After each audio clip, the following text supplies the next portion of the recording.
Esse livro aqui eu tenho desde o ano de, tá até aqui, ó, 2008, foi no primeiro semestre da faculdade de psicologia, e eu já li, gente, olha aqui como tá velhinho, ó. Tá vendo aqui? Sério. E eu já li esse livro 300 milhões de vezes, e todas as vezes que eu leio, parece que eu tenho que ler de novo. Parece que eu tenho mais alguma coisa para aprender. E passei muito tempo durante a faculdade, a psicologia é uma faculdade que olha para a ciência acima de tudo, né?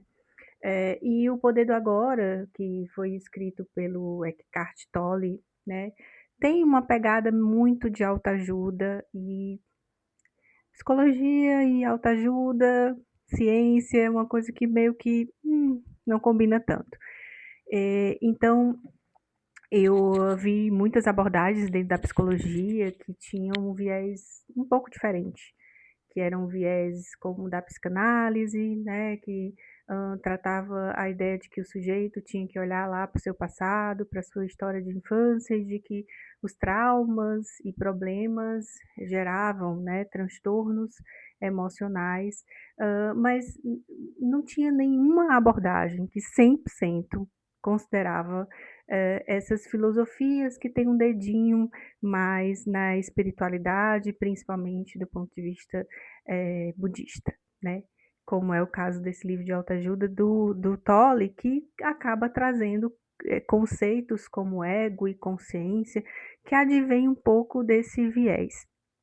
E aí, depois de muitos anos, depois de ter trocado de abordagem, eu vou parar na DBT. E nossa, que delícia saber que a DBT tem uma base do tratamento baseada em habilidades de treinamento e que ensina o paciente a usar mindfulness, que nada mais é do que o conceito que pegou aí dessas filosofias budistas para regulação emocional. Então, a DBT parte de muitos princípios e de entendimento da importância de praticar, observar, que são ideias centrais que estão na filosofia budista. Na época lá da faculdade, lá pelo terceiro semestre, eu acho que o ano devia ser 2010, eu entrei num grupo de meditação budista e era encontros semanais e toda semana a gente sentava em grupo num local bem escuro. Você usava roupas pretas, né, para poder não chamar atenção. E o objetivo era sentar e ficar lá. Só que quando a gente começa a estudar essas filosofias mais budistas, engana a gente a achar que a gente tem que chegar na tal da iluminação, né? E a iluminação seria você, pelo menos na época, quando eu comecei a estudar isso, tá? Era você não ter pensamentos. Mas a ideia central de mindfulness, né, e de estar no agora, não é não ter pensamentos, mas participar, praticar e observar. Então eu sentava lá toda semana, ficava praticamente com os olhos semicerrados, olhando para uma parede, posição de lótus, né, sentada, e observava, né? Então, não existe essa noção errônea de controlar os pensamentos e de que você não vai ter pensamentos. Existe a ideia de observar os estados da mente. Então, quando eu leio ou releio esse livro do Tolle, o que ele está falando é basicamente isso. O sofrimento advém de quando a gente se coloca nesses estados da mente. E geralmente os estados da mente vêm com o que eu já ensinei para vocês sobre metacognição e distorção cognitiva. É quando a gente acha que o que a gente está pensando é uma verdade. E de repente o nosso pensamento vira a nossa verdade. O nosso estado mental vira a nossa realidade e não a realidade em si. Então, quando você começa a estudar, pegando a DBT, que é o que eu ensino prática para os meus pacientes é que você tem que saber o que fazer, e essa prática realmente é como que eu vou observar os meus pensamentos, o que eu tenho que levar em consideração na prática de mindfulness e como fazer. Então, não é necessário que você esteja todos os dias sentada em posição de lótus, meditando, tentando controlar os pensamentos. Você pode praticar a presença em qualquer circunstância do teu dia. Basta que você adquira essa capacidade que eu já falei em outros vídeos, que é observar dentro da situação. Observar seus comportamentos, seus pensamentos e seus sentimentos. A Marsha Linehan ensina que a gente pode começar a separar essas instâncias da mente. Não existe nada científico que diga que essas instâncias estão nesse lugar. É só meramente educativo. De que a gente pode separar essas instâncias em mente emocional, mente racional e mente sábia. Essa mente sábia seria essa mente do caminho do meio, né? E como adquirir cada vez mais essa mente sábia? A gente consegue fazer isso quando a gente se pergunta se naquela situação que a gente está passando, que está tendo alguma reação emocional, ali naquele contexto a gente está sendo sábio. O que seria ser sábio? Seria usar aquela intuição mais forte dentro de nós que percebe um excesso de emocionalidade. Então, o que é juntar o racional, é juntar o lógico, né, a mente fria e calculista com a mente das emoções. E a partir daí, começar a agir. Geralmente a gente não faz assim. A gente reage aos acontecimentos da nossa vida utilizando tão somente o conteúdo que vem dessa parte de nós, que é a mente, né? O Tolle chama isso de ego. A gente apegado ao ego, não estar na consciência. E o que seria estar na consciência, segundo ele, estar no ser? Estar na presença. É se dar conta do todo que está acontecendo. Se a gente parar realmente para analisar, na maioria das vezes a gente não está no todo. A gente não tem essa capacidade de observar se estamos agindo intuitivamente, se estamos sendo sábios num determinado contexto. Na maioria das vezes, se você se sente em dor e em sofrimento, você está na mente emocional.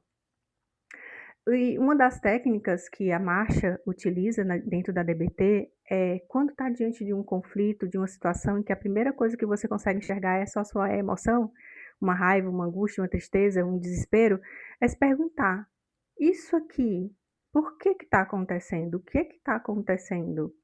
Ao invés de simplesmente ir no piloto automático. E ao mesmo tempo é se perguntar: isso que eu estou agindo aqui, essa forma como eu estou agindo aqui, é mente sábia? Provavelmente você pode responder que não. Quando a gente está nesses estados da mente, a gente está em sofrimento porque a gente fica fazendo avaliações sobre o nosso passado. Isso aí é meramente filosofia que advém do budismo, dessas orientais. Ou você está no seu futuro, se perguntando alguma coisa, questionando, ansiando, desejando. E quando você realmente está na presença, no momento presente, não há sofrimento. O sofrimento vem desses estados da mente. Estados que nem sempre estão coerentes com a realidade. Claro que pode acontecer de você estar vivendo, por exemplo, um problema de saúde, e nesse problema de saúde você está sentindo dor. Então, não é negar a dor, não é fingir que não está tendo a dor, é aceitar. E aceitar radicalmente é parte dessa habilidade que eu também ensino para os meus pacientes. Que é justamente eu não vou ficar fugindo da realidade, é isso mesmo, está doendo. E às vezes, quanto mais a gente tenta, por exemplo, suprimir o pensamento, controlar o pensamento, não quero pensar isso, por que eu estou pensando isso, eu não deveria estar pensando isso. Cada vez que a gente vai para esse lugar, a gente sofre mais. E muitas vezes o pensamento vai embora como a gente simplesmente aceita que é um observador. Eu estou sentindo, eu estou pensando, esse pensamento sobre isso está vindo e indo embora. Aí você pode dizer assim, tá, Camila, mas é fácil para ti, né? Porque tu tem as ferramentas. Não, gente, Não é fácil para mim, é tão difícil para mim quanto é para você provavelmente, porque eu estou no mesmo nível, que você, tenho um cérebro funcionando da mesma forma que você. Outro dia eu estava vivendo uma experiência muito difícil, eu tive um conflito, com uma pessoa, e aconteceu de logo depois desse conflito a gente precisar fazer uma viagem de carro juntos. Então eu estava sentada no banco do passageiro e estava percebendo tudo que estava acontecendo ali, a minha aversão à pessoa, os meus pensamentos, ter ali aquela sensação de que aquele pensamento não ia embora, mas aconteceu uma coisa muito curiosa. Eu tentei, né, praticar as habilidades de mindfulness. E dentre essas habilidades, existe uma chamada não julgar. Então eu passei, tudo bem, está acontecendo isso, eu vou aceitar que está acontecendo isso. Mas ao mesmo tempo eu vou tentar estar mais consciente.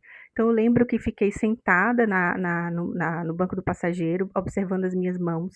Passei tempo detalhando as minhas mãos enquanto os pensamentos vinham, fazendo avaliações e julgamentos, e ao mesmo tempo eu voltava de novo e eu percebi o relógio, por exemplo, do carro apontando os minutos, então eu contava. Já se passaram Passou mais um minuto, isso está voltando de novo, e tudo bem que isso volte. Voltava a prestar atenção no ambiente, eh, na estrada, ali, nas árvores ali do meio do caminho. Então, assim, é um exercício difícil? Sim, é um exercício difícil, mas provavelmente quando você usa esse tipo de prática de presentificação, de observador, né, de participador dentro daquilo que te acontece, o seu sofrimento diminui. O que não é a mesma coisa que eliminar o sofrimento. Dentro dessas filosofias budistas, a ideia é justamente entrar nesse realismo, né? A evitação do sofrimento vem de uma aceitação concreta de que é isso mesmo, a vida também tem dor, né? E aí, voltando um pouquinho para a prática de mindfulness, essa que a DBT trabalha, outro ponto, além desse, né, de observar, tem evitar o julgamento e fazer uma coisa de cada vez. Então, por exemplo, quando eu falei dessa situação, ao invés de eu tentar, nossa, eu não deveria estar aqui, eu devia sair dessa situação, por que, que eu estou aqui? Ai, que saco estar vivendo isso, não queria estar aqui. Não, aceita aquele momento que você está vivendo e fica com ele. Não tenta fugir. Toda vida que a gente tenta fugir, a gente cria mais resistência e mais separação do que é da situação. Então, estar realmente sem se julgar e aceitando completamente o contexto, ele tende a ser mais aliviador. E outra habilidade de mindfulness, né, é fazer uma coisa de cada vez. Então, se eu estou dentro do carro, eu vou ficar dentro do carro, eu não vou tentar estar em outro lugar. Se a minha mente está divagando, eu vou estar sempre tentando observar os meus pensamentos, estar atenta ao todo. Eu tento também descrever. Tanto que uma das técnicas para quem tem pânico a pessoa que está vivendo aquela experiência de emoção, é interessante que ela se distraia daqueles pensamentos ligados à experiência fisiológica e vá descrever o ambiente. Então, descrever o ambiente coloca a gente nesse estado de presença. Uma outra habilidade, além de não julgar, né, de evitar o julgamento, é ser efetivo, né? Às vezes, o problema não é a situação em si, né? Você tem, por exemplo, um conflito com o seu cônjuge, e aí você fica, nossa, não devia ele pedir desculpa ou ela pedir desculpa? O que é que custa fazer isso? Nossa, como é que não percebe? Como é que isso? A gente está fazendo avaliações dentro de uma nossa novela mental sobre o outro, o que nem de longe quer dizer que representa uma verdade.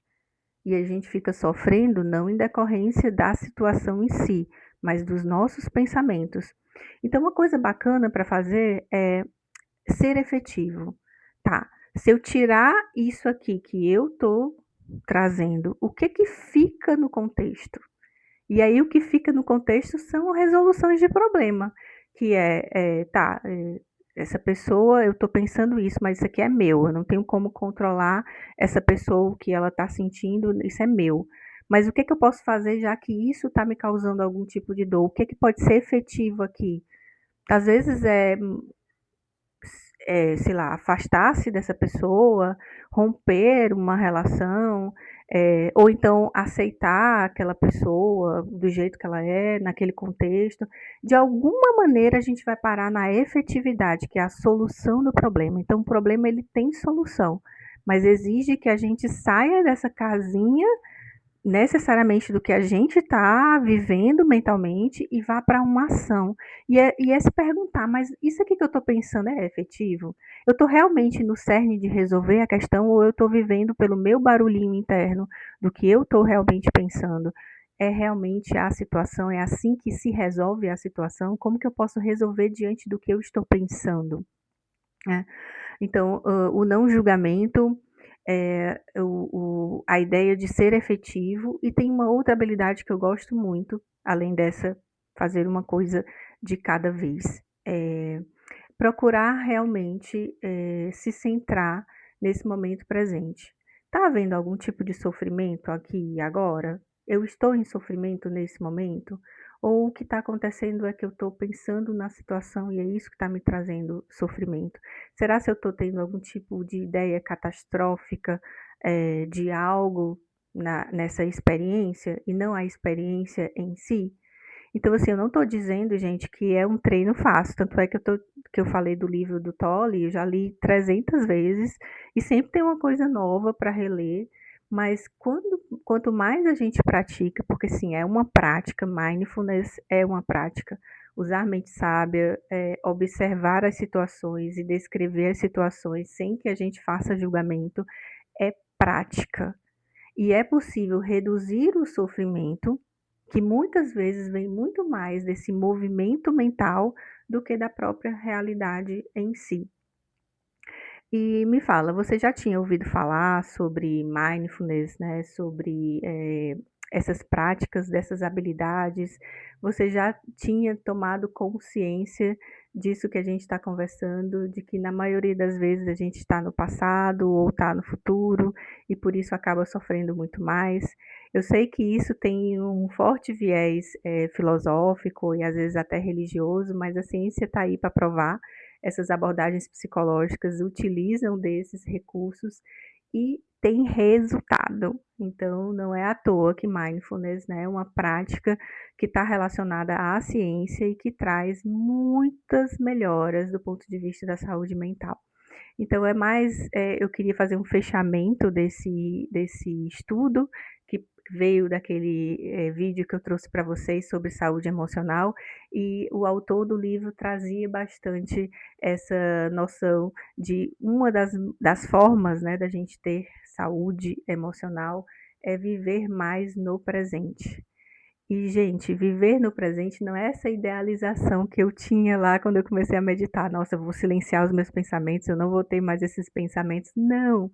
É praticar, observar, participar e descrever. Quando você faz isso, você já está em mindfulness. Quando você se dá conta de que você tem pensamentos e que você está em estados da mente, você já está na presença. E quanto mais você foca na presença, é o que o Tolle diz, você está acessando o seu ser, né? E isso é o que é mais coerente com você, e não tanto esses estados da mente.